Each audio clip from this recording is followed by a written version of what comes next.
Hello friends, आज આપણે એસિડિટીમાં રાહત આપે, પાચન શક્તિ વધારે, કબજિયાત દૂર કરે, સાંધાના દુખાવા મટાડે વગેરે જેવા હેલ્થ બેનિફિટ આપતો મુખવાસ એટલે કે માઉથ ફ્રેશનર ટેસ્ટી અને સાથે ક્રિસ્પી તેમજ નાના બાળકોથી લઈને દરેક વડીલ ખાઈ શકે એવો આ ગુણોથી ભરપૂર ગુજરાતી સ્ટાઇલ મુખવાસ બનાવીશું। આ મુખવાસમાં જેટલા ઇન્ગ્રીડિયન્ટ્સ એડ કર્યા છે તે બધાનો શું ફાયદો છે અને તે શા માટે ખાવામાં આવે છે એ બધું જ હું તમને આ વિડીયોમાં જણાવીશ, એટલે આ વિડીયો એન્ડ સુધી જરૂરથી જોજો। તો ચાલો બનાવવાનું શરૂ કરીએ, પણ એ પહેલાં નવી ગુજરાતી અને કાઠિયાવાડી રેસીપી જોવા અને શીખવા માટે મારી ચેનલ DIY એવરીથિંગ ગુજરાતીને સબસ્ક્રાઈબ કરો અને બાજુમાં રહેલા બેલ આઇકોનમાં ઓલ નોટિફિકેશન પર ક્લિક કરો, જેથી તમને મારા દરેક નવા વિડીયોની નોટિફિકેશન સૌથી પહેલાં મળી જાય। અને સબસ્ક્રાઈબ કરવું બિલકુલ ફ્રી છે। ઔષધિઓથી ભરપૂર મુખવાસ બનાવવા માટે સૌપ્રથમ આ મુખવાસનું મેઇન ઇન્ગ્રીડિયન્ટ્સ એવા સફેદ તલ લેવાના છે। અહીં મેં સફેદ તલ 3 કપ જેટલા લીધા છે। આ તલને તમારે એક દિવસ પહેલાં 2 થી 3 કલાક માટે તડકામાં તપાવીને લેવાના છે। ત્યારબાદ મેં બીજા અહીં કાળા તલ લીધા છે, જે 2 કપ જેટલા છે। એનું પ્રમાણ સફેદ તલથી ઓછું રાખવાનું છે। ત્યારબાદ મેં અહીં વરિયાળી લીધી છે, જે 2 કપ જેટલી છે। અહીં મેં મોટી વરિયાળી લીધી છે, કેમ કે એ મારા ઘરના ખેતરની છે। તમે જો કરિયાણાની દુકાને નાની વરિયાળી મળે એ પણ લઈ શકો છો। સાથે જ 1 કપ જેટલા અળસી લીધા છે। આ બધી વસ્તુને એકવાર સારી રીતે સાફ કરી અને ચાળી લીધું છે, જેથી મુખવાસમાં કોઈ કાકરો કે માટી ના આવે।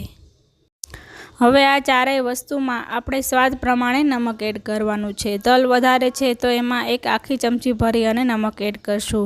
બાકીમાં તમારે જેટલા માપ કે વજનનું લીધું હોય એ પ્રમાણે નમક એડ કરી દેવાનું છે।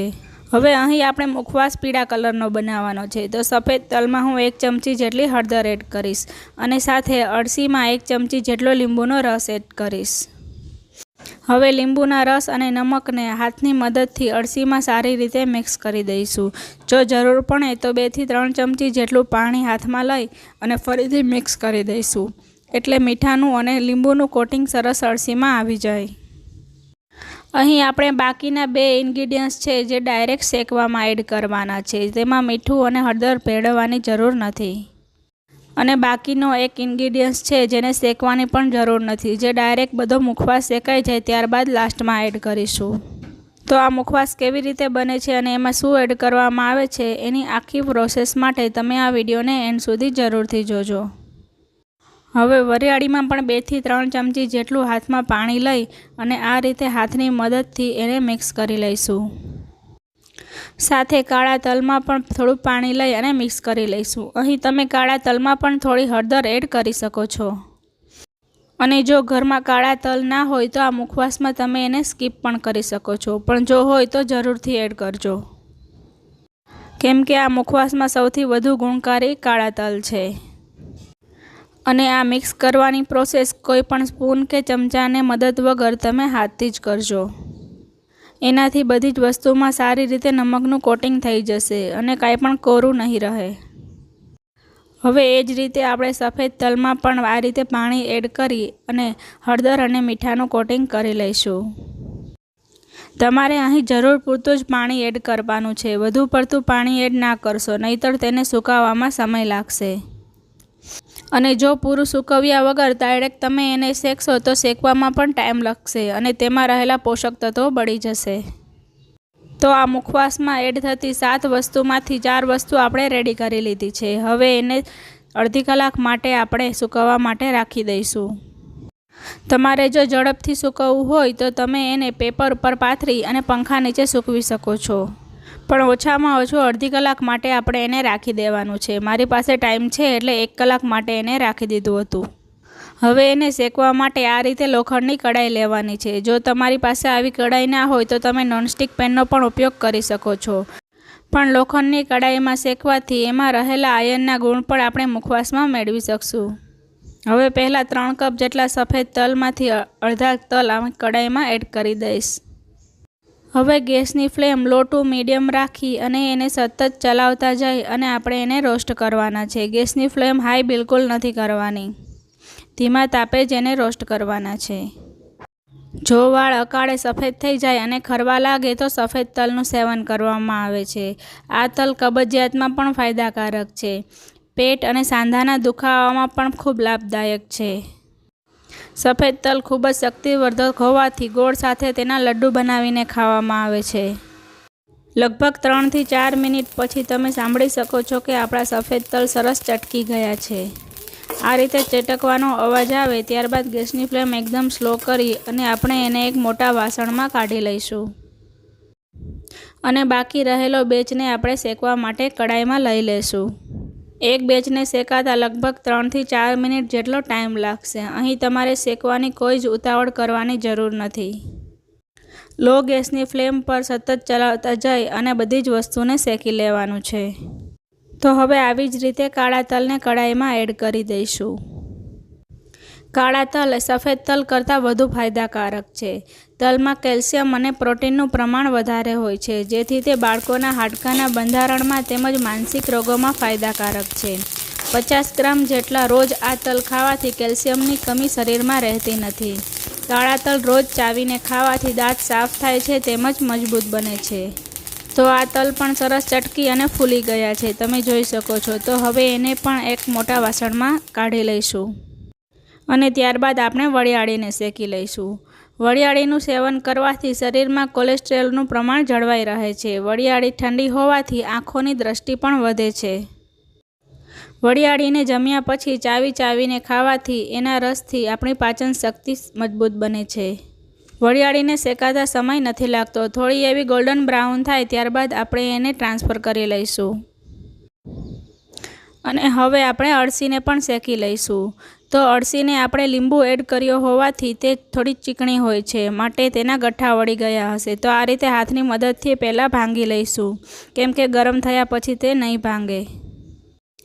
કાચી અળસી આપણને ભાવતી નથી હોતી, પણ અળસીના એટલા બધા હેલ્થ બેનિફિટ્સ છે, તો એના માટે તમે એનો મુખવાસ બનાવી અને સેવન કરી શકો છો.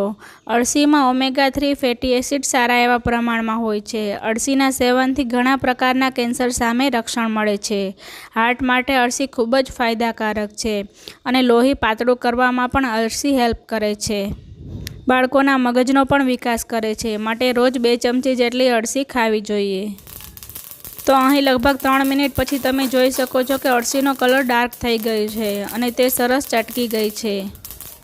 તો આમ સારી રીતે અળસી રોસ્ટ થયા બાદ આપણે એને બીજા વાસણમાં ટ્રાન્સફર કરી લઈશું. આ અળસીનો તમે આ જ પ્રોસેસથી એક અલગ મુખવાસ પણ બનાવી શકો છો. હવે મેં અહીં આ મુખવાસમાં એડ કરવા માટે અડધો કપ જેટલો સુવાદાણા લીધા છે. સુવાદાણા ટેસ્ટમાં થોડા તીખા અને થોડા ગરમ હોય છે, માટે એનું પ્રમાણ ઓછું રાખવું. હવે એને પણ આપણે મીઠું એડ કર્યા વગર શેકી લેવાનું છે. સુવાદાણાનું સેવન બ્લડ પ્રેશરને કંટ્રોલમાં રાખે છે. સુવાદાણાના બીજ મોઢામાં આવતી દુર્ગંધને દૂર કરે છે. સુવાદાણા શરીરમાં રહેલા ટોક્સિક અને વધુ પડતા ક્ષાર તેમજ પાણીને દૂર કરવામાં મદદ કરે છે. સુવાદાણા શરીર માટે આરામદાયક છે અને ઊંઘમાં પણ મદદ કરે છે, માટે સૂતા પહેલાં 1 ચમચી જરૂરથી ખાવી જોઈએ. હવે મેં અહીં સુવાદાણાના વજન જેટલો જ અજમો લીધો છે. એને પણ આપણે શેકી લઈશું. અજમાના ફાયદા તો તમને બધાને ખબર જ છે. અજમામાં સૌથી વધુ પ્રમાણમાં એન્ટીઓક્સિડન્ટ રહેલા છે, માટે અજમાનો રસોઈઘરમાં તેમજ આ રીતે મુખવાસમાં એડ કરીને જરૂરથી ખાવા જોઈએ. અજમાનો ઉપયોગ આયુર્વેદમાં ઔષધિ તરીકે પણ કરવામાં આવે છે. જ્યારે કોઈને પેટની લગતી નાની મોટી સમસ્યા હોય છે ત્યારે એને અજમો ચાવી જવાની સલાહ આયુર્વેદમાં આપવામાં આવે છે. અજમામાં 100 પ્રકારના ખોરાકને પચાવવાની ક્ષમતા રહેલી છે, માટે એને પણ જમ્યા પછી અડધી ચમચી જેટલો જરૂરથી ખાવો જોઈએ. એનો પણ થોડો કલર ચેન્જ થાય અને શેકાવાની સુગંધ આવે ત્યારબાદ એને ટ્રાન્સફર કરી લઈશું. હવે આપણે જે છેલ્લું ઇન્ગ્રીડિયન્ટ્સ જેને શેકવાની જરૂર નથી એવા દાણાદાર લઈશું. આ દાણાદાર મેં 200 ગ્રામ જેટલી લીધી છે. દાણાદાર મુખવાસમાં એડ કરવાથી તે સરસ ખાવામાં ક્રિસ્પી લાગે છે અને બાળકો પણ દાણાદારને લીધે જરૂરથી મુખવાસ ખાશે. તો હવે આ બધી જ વસ્તુને ચમચાની મદદથી એકવાર સારી રીતે મિક્સ કરી દઈશું અને તે બધી વસ્તુ રૂમ ટેમ્પરેચર પર આવે ત્યાં સુધી તેને ઠંડુ થવા દઈશું. ત્યારબાદ તમે એને કોઈ એરટાઇટ કન્ટેનરમાં ભરી અને 1 વર્ષ સુધી સ્ટોર કરી શકો છો.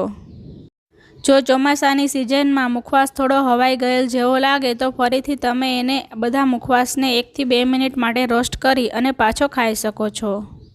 રોજ 3 ટાઈમ જમી અને 1 ચમચી જેટલો મુખવાસ ચાવીને ખાવાથી મેં કીધા એ બધા જ રોગમાંથી છુટકારો મળશે. જો તમને મારી આ મહેનત ગમી હોય તો વિડીયોને એક લાઈક જરૂરથી આપજો અને તમારા ફ્રેન્ડ્સ અને ફેમિલીમાં શેર કરવાનું ના ભૂલશો. સાથે જ ચેનલને સબસ્ક્રાઈબ જરૂરથી કરજો.